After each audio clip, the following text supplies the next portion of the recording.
The galaxy had forgotten the name of its first conquerors. In the archives of the Dominion worlds, humanity was a myth, an extinct species erased by its own wars. For 10,000 years, the stars had moved on, new empires rose.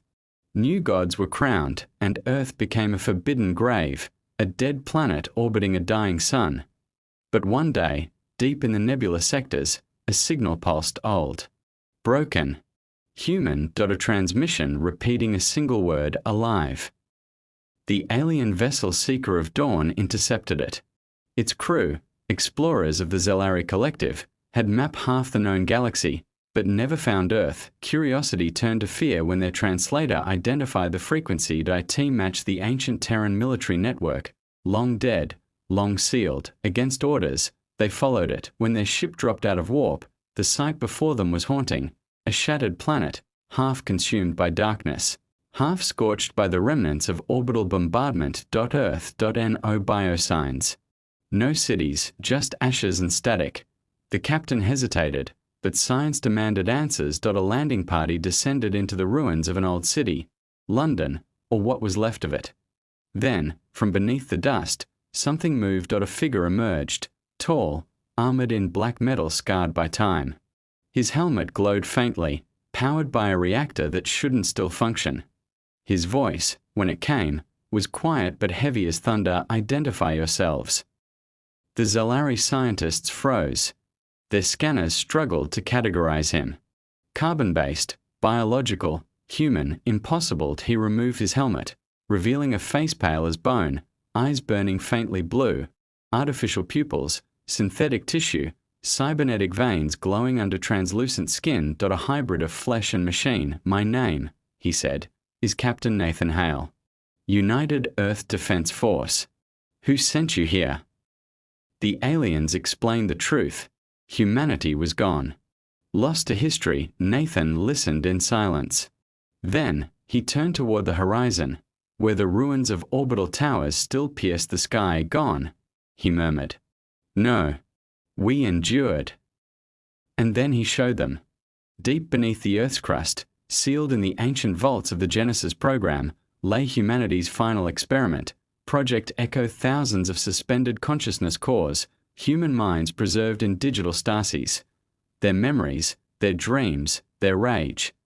For 10,000 years, Nathan had guarded them, not as a man, but as a sentinel, his body repaired by nanotech. His soul preserved in AI circuits. He was the last human soldier, waiting for a world that would never return.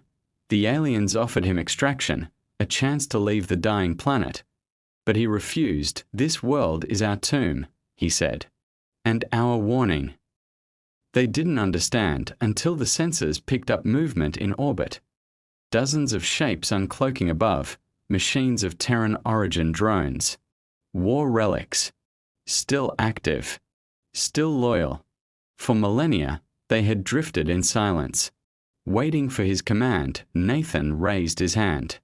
The machines responded. The sky lit up with the pulse of awakening power, a ghost fleet returning from the dead. The Zelari captain whispered in awe, "You could rebuild your empire." Nathan smiled faintly. No, not rebuild. Remind. He sent one final transmission into the stars, a simple message encoded in every human tongue. We are the memory of fire. We do not fade. We do not forgive. Then he turned back toward the ruins of Earth.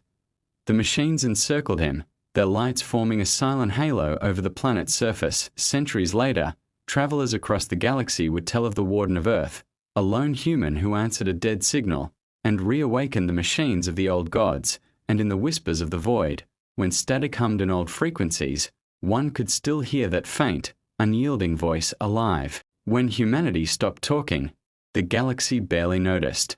At first, it was only a missing voice at the council meetings, an unanswered transmission, a silence mistaken for pride. Empires do not recognize the absence of noise until it becomes the absence of light. Within weeks, human space folded in on itself. Every relay station went dark, every consulate closed. Diplomats vanished from foreign worlds. Cargo ships carrying Terran goods turned around mid-route and jumped to coordinates unknown. The Galactic Empire labeled it internal restructuring. Analysts spoke confidently that humans would return to the table once they had composed themselves. But in the cold silence between the stars, something was moving. Earth had gone grey. Cities that once glowed with commerce dimmed their lights. Every surface shipyard was hidden beneath holographic veils. Every orbital defense platform changed frequency.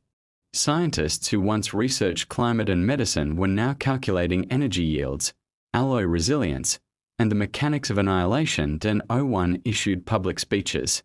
There were no posters, no anthems, no declarations. Humanity's grief had fermented into precision. Each person worked with the calm determination of someone building a memorial, not for the dead, but for what would come after the living forgot their names. Ambassador Mara Lorne watched from the command tower above the Geneva complex. She was not a general, not a strategist. She did not give orders. She simply existed, and the universe began to align around her silence. The United Command, newly reformed, stopped broadcasting progress reports. They classified everything. Civilian networks became encrypted grids. Merchant fleets were requisitioned. Shipwrights were drafted. When one admiral asked what to tell the people, the answer came from the technicians on the floor. Tell them nothing. They already know. It was as though the human species had decided, collectively and wordlessly, that peace was no longer a language worth speaking. Across the border systems, alien traders noticed strange patterns. Humans were buying refined materials in bulk but not exporting anything. Gas giants once used for fuel extraction were surrounded by construction scaffolds. Whole moons disappeared behind cloaked generators. When asked for explanations, the reply was always the same: maintenance. The Empire's Central Intelligence Directorate assembled reports. They spoke of concerning resource allocation and possible rearmament, but no one wanted to sound paranoid. Humanity had been peaceful for generations. Besides, they were too small to threaten the Empire's combined might. On Aurelia Prime, senators debated whether to send inspectors. One of them laughed. Do we fear the kitten's mother so much? The chamber joined in laughter. The motion to investigate failed unanimously. 3 months after the silence began, human territory vanished from galactic navigation maps. Probes sent across their borders were either absorbed by interference fields or returned with corrupted data, fragments of distorted coordinates, ghost signals, and mechanical heartbeats echoing through void. The Empire sent envoys under flags of truce. None returned. When the first reconnaissance fleet entered the Sol sector, its sensors went blind. They saw nothing. No planets, no ships, only empty space. Then their engines failed, communications died, and the fleet disappeared. The Empire called it an accident. 2 weeks later, every human communication satellite across the Orion arm blinked simultaneously. A message appeared on the emergency frequencies. Do not enter human space. IT repeated in every known language, then fell silent. The Senate chamber buzzed with indignation. They threaten us, cried the Vela delegate. They depend on us. But the humans no longer depended on anyone. In the shadows of Neptune's orbit, thousands of dark vessels floated in formation. Their hulls absorbed starlight. Each ship bore no name, no insignia, no crew manifest. They were called by numbers only. They were built for purpose. Inside Earth's command network, a single directive pulsed through encrypted nodes. Echofall authorized at N01 outside humanity knew what it meant. T precisely 0300 galactic standard. Every star map in the Empire recalibrated. For the first time in centuries, the universe held its breath. The human fleets moved. They did not broadcast warnings. They did not issue demands. They arrived without sound, like ghosts. Thousands of warships emerged from quantum slipstreams in 38 sectors simultaneously. The first target was not a military outpost. It was the Orellan Genetics Consortium, the facility that had dissected Mara's kittens. Every orbital platform surrounding it was disabled in under 60 seconds. Precision strikes shattered weapons arrays, cut power grids, and left the central citadel intact. The defenders never fired a shot. The entire planet fell into blackout. When communications resumed, every file connected to the Terran behavioral study was gone. The Empire declared it terrorism. Humanity called it correction, but Operation Echofall did not end their dot on the second day. 3 imperial noble houses reported their fleets missing. On the third, 7 industrial planets found themselves surrounded by unidentified vessels demanding evacuation. When resistance was offered, entire factories were lifted intact into orbit and taken away. No bodies. No debris. No explanations. The Empire's High Council convened an emergency session. Admiral Zyran of the Van Dominion pounded his claws on the table. This is war. Strike them before they spread. But Grand Chancellor Tessera hesitated. We cannot strike what we cannot find. They fight like shadows. Reports flooded in, human infiltration teams disabling power grids, capturing governors, hacking into planetary defense networks. Entire sectors blinked out of communication for days. When they came back online, they were silent, their governments dissolved, their populations untouched but disarmed. 1 intercepted transmission from an Imperial garrison officer read. They came without faces. No insignia. No anger. Just light and silence. We surrendered before we even understood what they were doing. The Empire's fleet mobilized across the Outer Rim, but by then, human ships were already behind their lines. Admiral Zyran's flagship encountered the first full engagement in the Halverian expanse. 30 human vessels against 112 Imperial ships. The battle lasted 7 minutes. The Imperial flagship survived long enough to transmit a final message. They do not fight like us.